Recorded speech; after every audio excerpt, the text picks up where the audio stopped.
Hi, I'm Brian from Dirt Bandit Outdoors, and today we're visiting Ed at his backyard garden. And I just want to show you guys what a Southern Oregon spring garden looks like. Yeah, Brian. Well, first I have to show you the fence, because in Southern Oregon, especially here, there's deer around. We probably have 6 or 7 that always come by. So I have this kind of elementary fence that I put up, and You guys can see that right up here. It does the job. It has to be about 7 foot high. When I first came here, I had one about 5 foot high. That didn't do the job. They went right over it. so anyway, that's the first thing. We had a beautiful garden to start out with, and a deer came and decimated it our first year. Wow. That was our first lesson. But here we are in May, and we've got lettuce. This started from starts. This is a red leaf type lettuce. And over here we have romaine lettuce, and we've been eating off this for the last 3 or 4 weeks. What we do is just take the outer leaves off, and then you can see that. So instead of cutting it and just eating it, good we idea. just take the outer leaves off, and it just keeps growing and growing and growing. So we'll have that lettuce until it gets too hot and it starts to bolt. This is an experiment here. This is actually celery. Oh, is that your first time growing that? First time growing celery. That's my wife's idea. We'll see how it turns out, but it looks fairly healthy right now. We'll see how it does. I've heard that those take a lot of water. Yeah, I've been watering every day. You're right. So we'll see. These do really well, Southern Oregon, especially in the spring. From seed. This is all from seed. These are mustard greens. Oh, nice. And great in a stir fry. Just put them in a frying pan with some olive oil, and just like any kind of greens, they're great. We had some mustard greens over here that were volunteers. There's one there, one there, one there that actually overwintered. Oh, okay. And gosh, we were getting leaves off of those in February. Wow. And using them. I think it's probably pretty uncommon for Southern Oregon because we get pretty cold. Yeah, well, last year maybe we didn't get as cold, so some things overwintered. The mustard greens overwintered, and then there's some arugula over there that overwintered as well. While we're here, this bed has it's kind of a cruciferous bed. This we've already harvested. And that's bok choy. Oh, nice. So we ate that over the last couple of weeks. Wow. Same idea. We cut the leaves off and then see if the plant will give us anything more. It looks like it's about done. Huh. And then we have one row of broccoli and one row of cauliflower, and both plants look real similar. And my wife would know which one's broccoli, which one's cauliflower. don't ask me, but because they look so much the same. No, that's understandable. Yeah, I can't tell the difference leaves between are either real species. Similar, but they're both. This is like our cruciferous bed, and then. And what size beds are these? Are these maybe about 12 feet high, 12 inches high? And yeah, they're 12 inches high, and the lengths of them vary. It's 4 feet wide. Oh, okay. And the length is about 10 feet.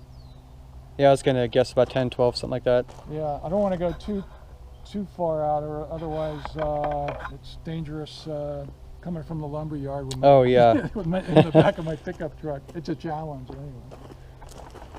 These are fava beans, and once they get up taller, they have to be supported because they will fall over.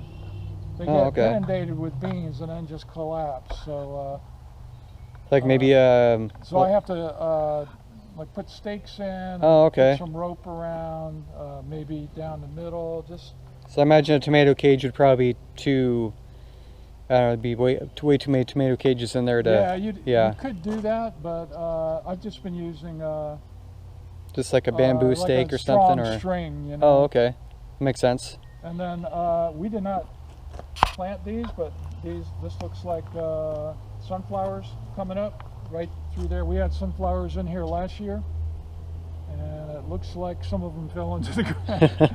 So my wife wanted to leave them, and maybe the sunflowers will support the fava beans in between. This is the last of the this arugula we've been eating through the winter, actually. But this is the last of it. It has to be pulled. So it looks like it's going to seed here. Yeah, it's going to seed. This is a Swiss chard. We're letting it go to seed because we like to use our own seeds. Oh, okay. That's another one that overwintered, and it's pretty scraggly there. Oh, I noticed you have one of those self-watering little containers here for strawberries. Sort of. These are those earth boxes. Yeah, you know, the first time I actually saw those was on Growing Your Greens with John Kohler. That was probably back in 2012 or 13. But yeah, I remember seeing those. How's it working out for you? It works okay. I think that these strawberries were planted a long time ago, and they just keep producing every year. Well, that's good. And so I just left them in there. Usually, you know, like in the bed, I'll take them out every couple of years. Yeah. And then plant new ones. But these just keep producing. So yeah, they look like they're doing pretty well. I just leave them.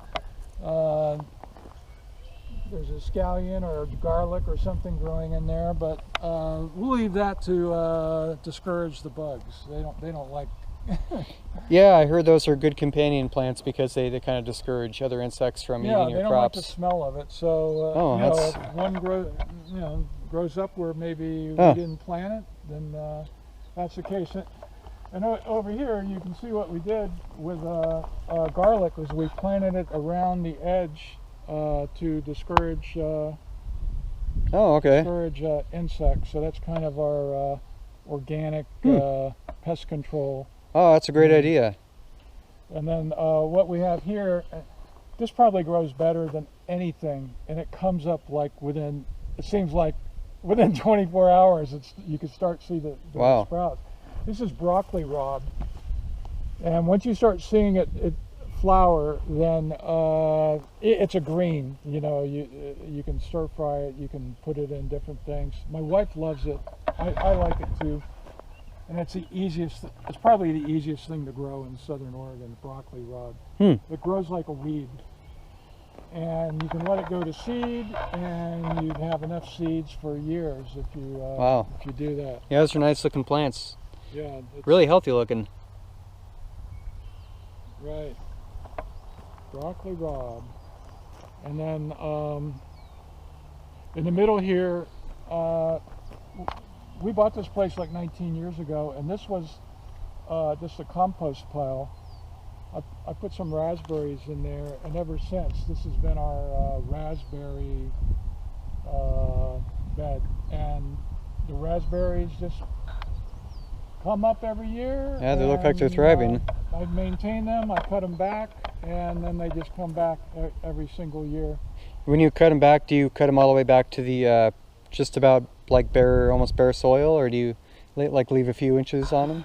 It depends. The ones that are have fall-bearing raspberries, you know, where they start giving you raspberries from the end of the tips and start working their way back until winter comes. Those I'll cut down to about a foot, and then the other ones that do not produce fall-bearing raspberries, I cut them all the way down to the bottom. Okay. And then they come back, and then raspberries, like we were talking about earlier, it's kind of like mint. They'll come up everywhere. Like this is a raspberry. I don't want a raspberry growing here in the raised bed, but I have to, I have to pull these things out. Yeah. Now you could take this and plant it someplace, and a raspberry will grow. Yeah. You know, you want a raspberry? Is that a thornless variety of, or do they have thorns on them? Oh, these do not have thorns on them. Thornless. Oh, okay. Over here we have strawberries. So maybe in a few weeks we'll be having some strawberries. You can see they're flowering right now, and there's some little berries on some of these. Yeah, they look great. Do you keep these trimmed back, or do they just pretty much grow about this size, or?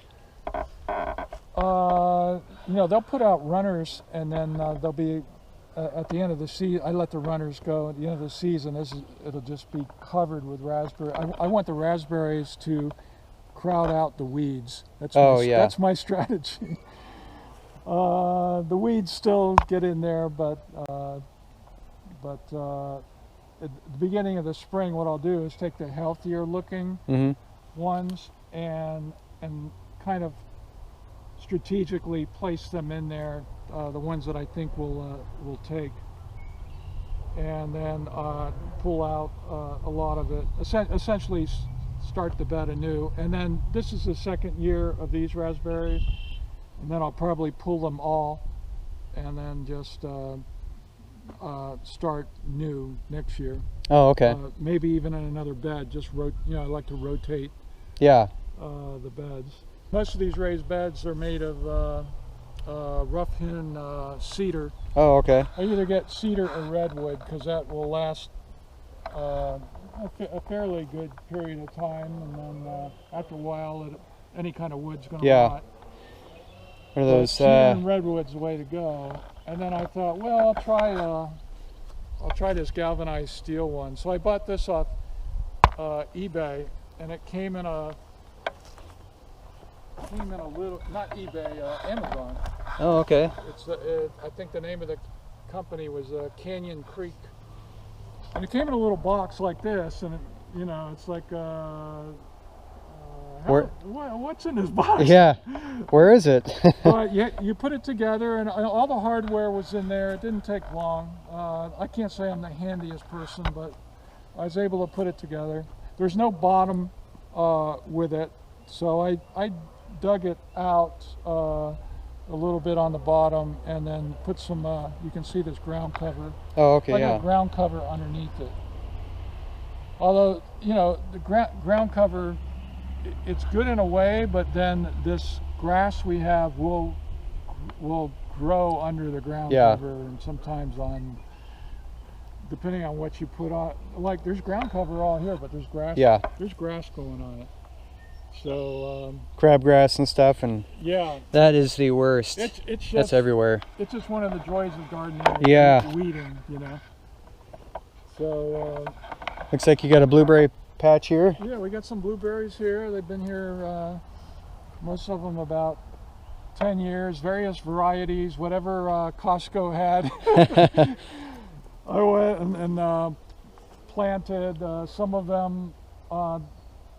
They all don't come at the same time. Some of them, like I'll have 2 or 3 plants, and they're just covered with blueberries, and then those are done, and then there's other ones that. Oh, nice! So yes. It's kind of neat. I didn't plan it that way. It just. Yeah. It just kind of worked out that way. Have a nice accident. Yeah. So what I've been doing is these are coffee grounds, because blueberries are acid-loving plants. So we've just been putting our coffee grounds around, and they seem to like it. So. Do you add acid every 3 months or every 6 months, or? I haven't done that. I've just added coffee grounds. Well, sometimes that's all it takes, and yeah. like you know, I've just been using that the acid blend you can buy over at like Home Depot, and just add like a scoop or whatever to each of my little pots, and yeah, they seem to love the acid. So yours don't have the I noticed mine kind of have like a golden or like a copperish color on the leaves, and I think that's some kind of maybe a blight or something, or some kind of disease maybe. But yeah, yours seem really healthy though. You gotta drink more coffee. Yeah. Do you add any amendments at the beginning of the growing season to your beds, or? Yeah. Sometimes you lose soil in the bed from pulling out weeds, pulling out the plants and all that. So I'll add chicken manure and usually some sort of bag soil that I get from the Costco or the Grange Co-op. I have some over here. Here's a chicken manure.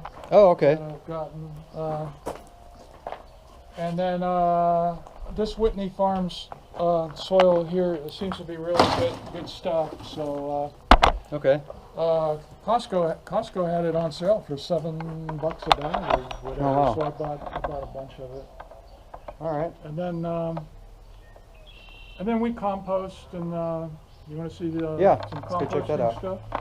All right, so we're at the compost bed here. Yeah, if I was more ambitious, I'd be turning this. This is leaves and grass. I haven't really turned it, but if you get under here, it's really rich stuff, and of course. More crabgrass.